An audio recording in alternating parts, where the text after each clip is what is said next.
About 10 years ago, I started researching a documentary film about a 19-year-old Mexican kid named Joaquin Murrieta.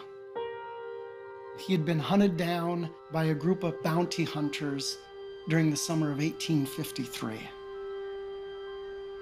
They decapitated him.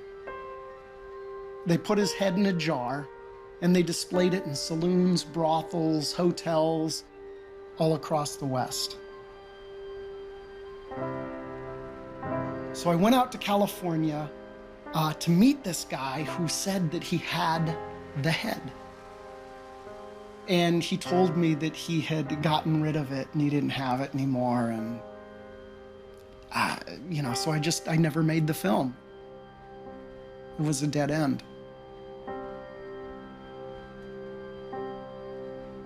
About a month ago, I got a package in the mail. Didn't have any name, no return address, nothing. Before I opened it, I noticed it was postmarked California.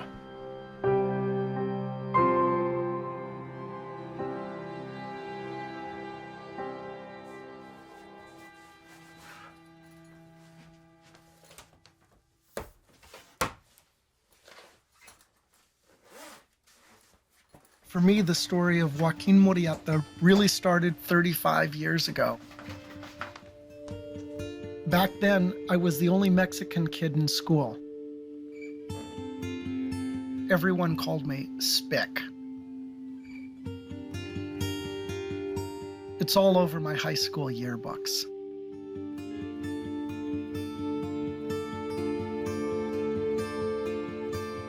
I come from a family of migrant field workers, so we'd been living with these words and everything they imply for a long time. And for me, no one embodied our troubled history more than Joaquin Murrieta. To Anglos, he was a murderous bandit. But for us, he was a freedom fighter who defended our land and people.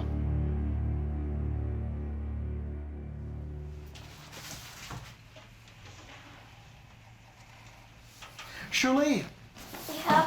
Hey, can you run and get me my guitar, baby? Sure. When I finally got around to opening up the box, my wife was horrified. She was afraid the kids were going to find him in the basement.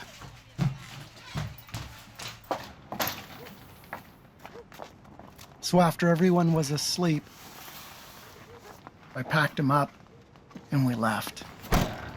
Really cold outside. Some parts of the country are colder than the South Pole. Sub-zero temperatures have shattered records. The only thing I could think to do was to drive him to California where he was killed and to bury him. So when will it all be over? And what parts of the country are next? So the quickest route was to head south to Texas, then to the West Coast. It turns out this is the same road Americans used when they came to Mexican Texas in the 1820s.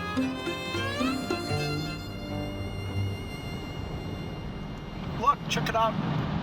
What is it? It's Davy Crockett Birthplace State Park, King of the Wild Frontier. All right, in Switzerland, did you guys see the Disney films with Davy Crockett? Did you see those? He was a good guy, right? I guess it depends on who you ask. You know?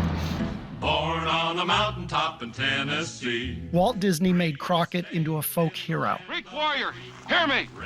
He was an Indian fighter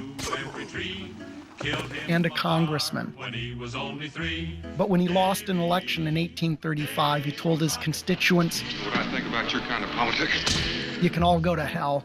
I'm going to Texas." He heard of Houston and Crockett traveled 1,200 miles to reach Mexican Texas. He followed the trail of Sam Houston, who Hollywood also immortalized. Friends and enemies called him Smooth. the Big Drunk. If it doesn't burn going down, how can you be sure it's bad for you? What you peddling, Sam? I'm selling Texas. Now, what would I want with Norte, Mexico? David, you remember what Tennessee was. You come to Texas. Timber, water, game, cattle. More land than you can possibly imagine. And finally, there was Stephen F. Austin from Virginia. He spoke against slavery, but owned slaves himself, and did more to establish human bondage in Texas than any man of his generation. But owning humans as property was outlawed in Mexico, so these Anglo pioneers went to war. Take out! In 1836, Bowie and Crockett would die at the Alamo, stabbed, shot, or bayoneted by Mexicans, depending on whether you believe the Disney version or the John Wayne movie. What none of these films mentioned was that they died so that Anglos would be free to own slaves and take Mexican land.